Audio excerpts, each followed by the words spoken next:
두 분은 이제 파이널에 어떤 팀이 올라왔으면 좋겠는지. 저는 이제 시즌 초반부터 일관되게 이야기하고 있고 거의 맞는 것 같아서 되게 뿌듯한데, 네, 보스턴 셀틱스와 덴버 너게츠를 밀고 있어요. 저는 뭐 보스턴은 동의하고 저는 덴버 너게츠가 아니 미네소타가 올라가지 않을까 생각합니다.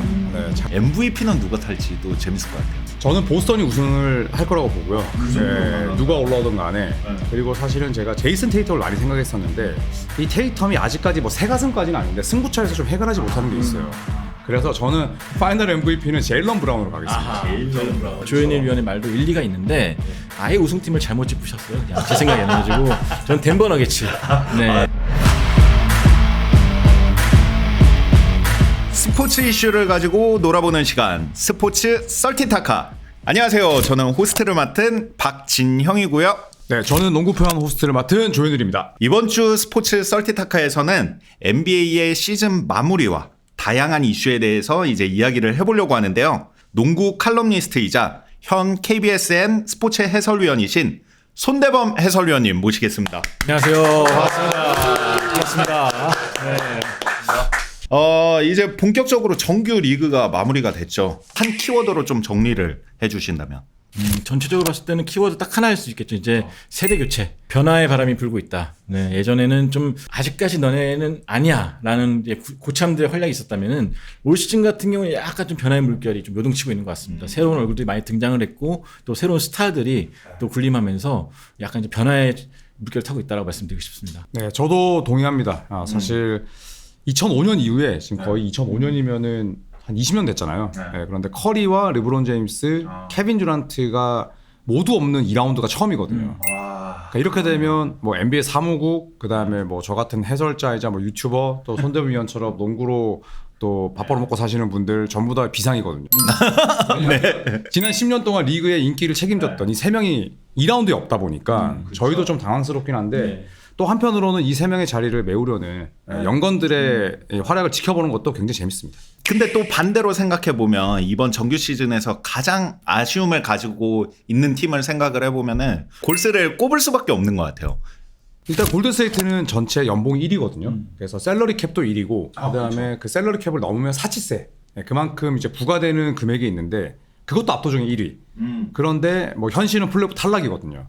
네, 이렇게 되다 보니까 좀 실망스럽긴 하지만 또 그 팀이 지난 9년 동안 4번의 우승을 차지했고 그리고 또 이 프랜차이즈 스타들을 다 잡았거든요. 근데 이 선수들을 다 잡다 보면 당연히 연봉은 늘어나죠. 네, 그래서 어떻게 본다면 뭐 실리와 낭만을 모두 추구하다 보니까 뭐올 시즌에 플레이오프 진출에 실패하긴 했지만 전체적으로 놓고 보자면 어쩔 수 없는 현상 아닌가 이런 생각도 들어요. 그래 저는 그래도 바로 또 전력이 떨어졌다. 뭐 주축 선수 늙었다. 그래서 바로 쳐버리고 바로 교체하는 것보다는 이렇게 좀 낭만 있게 한 시대를 좀 멋있게 마무리하는 것도 나쁘지 않다라는 생각이 들고요. 다만 약간 아쉬운 거는 그만큼 우리가 좀 강렬했던 추억을 받았으니까. 궁극적으로 저는 그래도 조현일 위원 말대로 실리와 낭만을 모두 챙긴 이 골든스테이트 워리어스의 결단이 참 대단하다고 생각해요. 아, 좋습니다. LA 레이커스도 마찬가지일까요?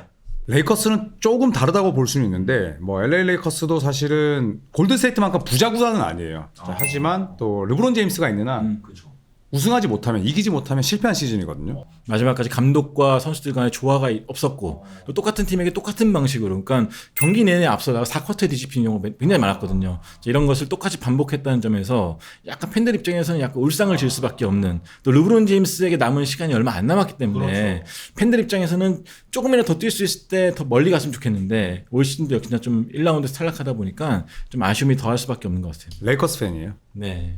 오열했어요. 조현일 위원님도 저는 올 중립이고 네. 손대범 위원의 별명이 이 LA 레이커스가 약자로 랄이잖아요. 랄대범. 그래서 표정이 별로 안 좋으신 거군요. 아쉬운 팀이 있었다면 반대로 좀 확 떠오르는 팀들도 있었을 것 같은데 저는 개인적으로 이제 서부 컨퍼런스 선두권을 차지했던 역사상 가장 젊은 1위 팀 오클라호마 시티 썬더를 꼽고 싶은데 이제 뭐 셰이 길저스 알렉산더라는 확고한 에이스 MVP 후보를 중심으로 굉장히 젊고 빠른 팀이 됐어요. 또 게다가 빅맨인 이 챗 홈그랜 선수, 이 선수 같은 경우도 이번 시즌 데뷔 시즌인데 데뷔 시즌인 게 믿기지 않을 정도로 굉장히 또 차분하고 또 파워풀한 모습도 보여주면서 팀 자체가 딱 보면은 와 젊다. 비글이 5명이 쫙 뛰어가는 것 같다. 그런 느낌이 들 정도로 굉장히 좀 신나고 활기찬 그런 농구를 펼치고 있습니다. 네. 비유 좋은데요. 비글이 5마리. 네. 저도 뭐 OKC를 꼽고 싶고 그 다음에 또 미네소타. 네, 미네소타는 오클라호마 시티만큼 젊은 팀은 아닌데 끝까지 오클라호마 시티 덴버 너겟츠와 함께 선두 싸움을 벌였고 주축들은 또 여전히 젊죠. 네, 그리고 또 그 팀을 이끄는 선수가 이제 앤서니 에드워즈라는 또 새로운 차세대 기수가 있거든요. 이 선수는 뭐 미국 출신이고 그리고 또 플레이 스타일이 언뜻 마이클 조던 같기도 하고 또 외모도 약간 마이클 조던의 80년대 같기도 하고 또 투쟁심도 있는데 수비도 열심히 하는 약간 저희 나이 때 80년대생 초반생들이 좋아하는 그런 올드스쿨함이 있거든요.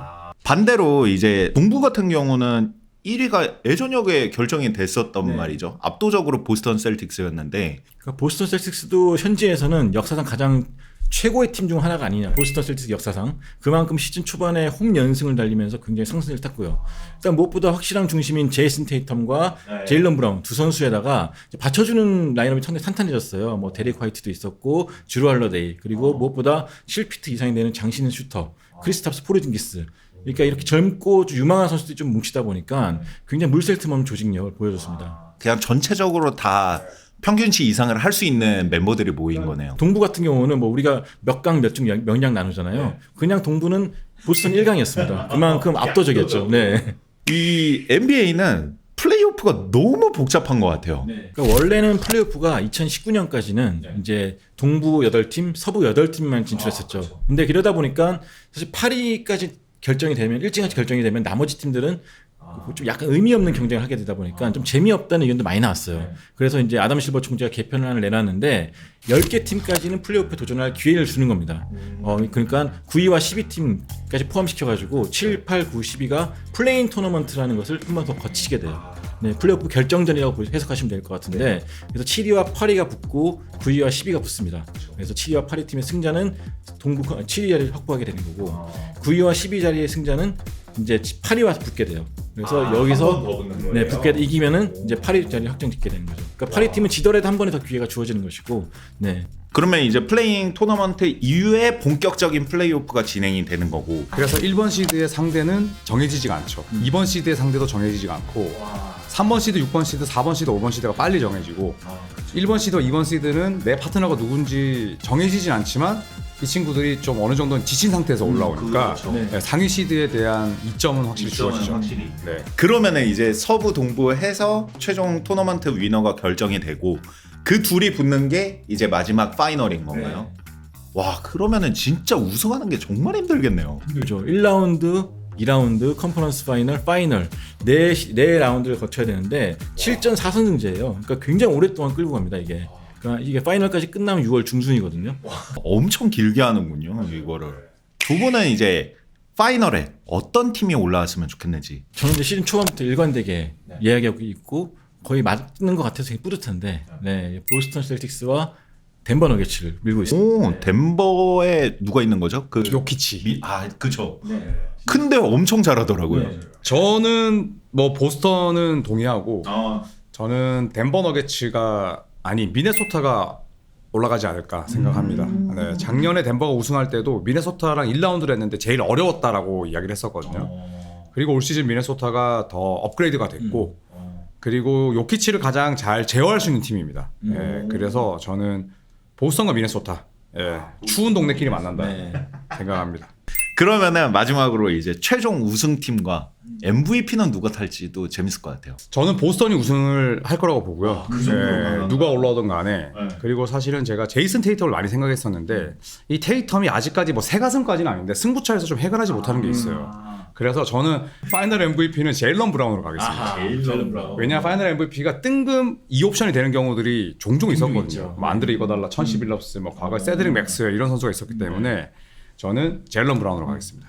사실 파이널 MVP 자체가 1라운드부터의 활동을 좀 누적시키는 게 아니라 그 시리즈에서만 딱 보는 거거든요. 그렇기 때문에 조현일 위원의 말도 일리가 있는데 아예 우승팀을 잘못 짚으셨어요. 그냥 제 생각이 안 나가지고 저는 덴버 너겟츠. 네. 덴버에 대한 팬심이 네, 요키치의 위상이 하늘을 찌를 것이다. 네, 그렇게 생각합니다. 너무 재미없다 예상이. 와, 그러면 2연패를 하면은 덴버한테는 또 이게 또 다른 느낌이 되겠네요. 미네소타 늑대들이 덴버 고산지대입니다. 쫓아 올라오다가 숨차가지고 그냥 쓰러집니다. 그럼 유리에 가둬놓고 요키치는 승승장구하겠죠. 아, 요번에 신인왕은 아마 웬바냐마가 타게 될 것 같죠. 네, 뭐 99.9%. 99.9%. 네, 그쵸. 너무 압도적인 모습을 보여줬던 것 같은데 다음 시즌에는 르브론 아들이 또 나온다고 들었어요. 브로니 제임스. 네. 그러면 두 분이 생각하시기에 다음 시즌에 좀 신인들의 이런 판도나 아니면 그런 좀 리그가 어떻게 변할지 그런 것들을 예측해 주시면 너무 재밌을 것 같아요. 근데 이번 드래프트가 뭐 물론 이제 유명한 신들이 많이 나오긴 하겠지만 전체적으로 지난 10년을 돌아봤을 때에 비하면 약간 풀이 좀 안 좋다. 네, 약간 좋은 신들이 많이 없다라는 평가를 많이 듣고 있어요. 그러니까 웬반야마가 등장할 때만 해도 뭐 온 지구촌이 떠들썩했고 뭐 그 전에도 홈그랜 나올 때도 그랬고 그랬지만 올해 같은 경우는 올해 무슨 드래프트 누가 나와 그러면 딱히 누가 1순위 될 것 같아 그러면은 먼저 나오는 이름이 별로 없거든요. 그렇기 때문에 아마 브로니 제임스가 더 관심을 받는 것 같아요. 네. 브로니 제임스 같은 경우 현재 USC에서 대학교 1학년을 마치고 이제 한간에는 전학을 가서 다른 학교에서 더 대학 생활을 이어간다. 그런 말도 있었지만 바로 NBA 드래프트 참가를 선언했거든요. 그렇기 때문에 아마도 이제 르브론 제임스랑 사상 처음으로 아빠와 아들이 같은 코트에서 뛰는 모습을 볼 수 있지 않을까도 생각합니다. 네. 근데 르브론 제임스가 지금 이 FA로 풀릴 가능성이 높거든요. 그러니까 선수 옵션 계약을 가지고 있는데 이거를 옵트 아웃을 해버리면 본인 FA가 됩니다. 그러면 내 거치와 또 아들의 거치가 같이 맞물리게 되잖아요. 그러면 뭐 브로니 제임스를 픽하는 팀으로 나는 갈 수도 있는 거고 물론 아빠가 그러진 않겠지만 그렇죠. 이게 또 사실 NBA에서는 부자가 함께 뛴 적이 없어요. 메이저리그는 예전에 켄 그리피 주니어랑 켄 그리피 시니어가 같이 뛰면서 홈런도 치고 했었는데 NBA는 단 한 명도 서로 같이 뛴 적이 없거든요. 그렇기 때문에 저는 르브론 제임스의 거치가 아들의 취업과도 연결이 돼 있다. 네, 그런데 평가가 별로 좋지 않아요. 아, 근데 브로니 입장에서는 좀 너무 아빠가 내 팀까지 따라오면은 좀 너무 그렇지 않나요? 일단 뭐 그런 거랑 그런 이름은 없는 것 같긴 해요. 일단 본인도 이제 아빠의 위상에 좀 억눌리지 않고 굉장히 겸손한 선수고 열심히 한다고 하더라고요. 근데 다만 이제 이게 NBA 레벨이냐 아니냐가 좀 약간 차이가 있는데 전문가들이 봤을 때는 2라운드 NBA가 이제 드래프트는 1라운드, 2라운드거든요. 총 60명을 뽑는데 빨리 뽑혀봤자 한 42에서 62 사이 그 정도가 아니겠냐. NBA 선수 진짜 브로니 제임스랑 그 간판을 뗀다면은. 와, 그러면 엄청 유망하지는 않은 아니죠. 거네요. 그러니까 이게 완전 드래프트 바깥에서 말씀하셨던 2라운드 한 40순위로 올라가면 주가가 오르는 건데 맨 처음에는 1라운드 초반이었어요. 그랬다가 지나가 보니까 물론 심장 이슈도 있었지만 별 게 없네 하면서 떨어진 케이스라 이게 사실 아빠의 약간의 외풍도 좀 있을 수가 있고 근데 저는 개인적으로는 아빠랑 아들이 같이 뛰는 모습을 보고 싶긴 해요. 너무 신기할 것 같긴 해요. 네, 뭐 그거 한다고 뭐 특검 오겠습니까? 와, 정말 여러 번 얘기했는데 이 스포츠를 가지고 놀기 위해서는 배트맨이 꼭 필요합니다. 스포츠를 즐기는 방법에는 여러 가지가 있는데요. 그 중에 하나가 바로 이제 스포츠 토토를 구매해 보는 거죠. 스포츠 토토는 국내 유일의 합법적인 스포츠 베팅 게임이고요. 공식 인터넷 발매 사이트인 배트맨을 통해서 게임 구매와 다양한 경기 정보를 찾아보실 수 있고요. 단 모바일에서는 구매가 안 되고 PC 접속으로만 구매가 가능한 점 꼭 참고해 주세요. 오늘은 컨퍼런스 결승 정도로 예측을 하면 될 것 같거든요. 양 두 분 위원님께서 컨퍼런스 결승에 이 팀이 올라갈 것 같다 정도 정해 주시고 포인트 하나씩 짚어주시면 될 것 같아요. 저는 동부에서는 전통의 라이벌인 보스턴과 뉴욕이 만날 거라고 생각합니다. 네, 같은 디비전이고 또 지리적으로도 가깝고 스포츠 팬들이 서로가 서로를 너무 싫어해요. 아, 그렇죠. 네, 그래서 저는 보스턴과 뉴욕이 정말 엄청난 대결을 펼치지 않을까. 동부는 일단 예상합니다. 이 두 팀 같은 경우 1940년대부터 같이 존재했던 팀들이에요. 굉장히 NBA 초창기부터 같이 했기 때문에 저희 아버지 1살 텐데. 스토리도 많고 양팀 팬들이 조현일 위원 말대로 굉장히 지독하게 열정적입니다. 그래가지고 재밌을 것 같은데 저도 그래서 보스턴 뉴욕으로 동부 컨퍼런스를 잡아보겠습니다. 네. 서부는 어떻게 예측하시나요? 저는 서부 컨퍼런스는 아까 말씀드렸듯이 미네소타 팀볼브즈와 지금 저희가 이거 녹화하고 있는 시점에 1라운드 댈러스 클리퍼스 대진이 2대2이긴 한데 저는 미네소타와 댈러스로 예상하겠습니다. 둘 다 틀릴 수도 있는데 야, 하나는 맞아야 될 텐데. 댈러스가 오클라호마 시티를 꺾고 올라온다 그 그림인가요? 그렇죠. 이 댈러스의 베테랑들이 이 썬더의 젊음을 짓밟고 올라오는 거죠. 네. 획이 있네요. 오클라호마 시티가 대평원이거든요. 거기 그냥 곡식을 다 밟아버립니다. 지금 이 두 위원님께서 픽해 주신 것들은 녹화일 기준으로 예상을 해본 거기 때문에 지금 이 영상을 보고 계시는 분들은 결과를 알고 있을 거란 말이죠. 한번 지켜보시면서 이 예측가 어떻게 변해 있는지 맞춰보는 것도 재미 포인트가 될 것 같습니다. 네, 이번 주 스포츠 썰티타카에서는 미국 NBA의 시즌 마무리를 해보고 또 다양한 이슈를 가지고 놀아봤는데요. 다음 시간에는 이제 KBL의 시즌 마무리와 또 관련된 재밌는 썰을 가지고 함께 찾아오도록 하겠습니다. 두 분 너무 수고 많으셨습니다. 감사합니다.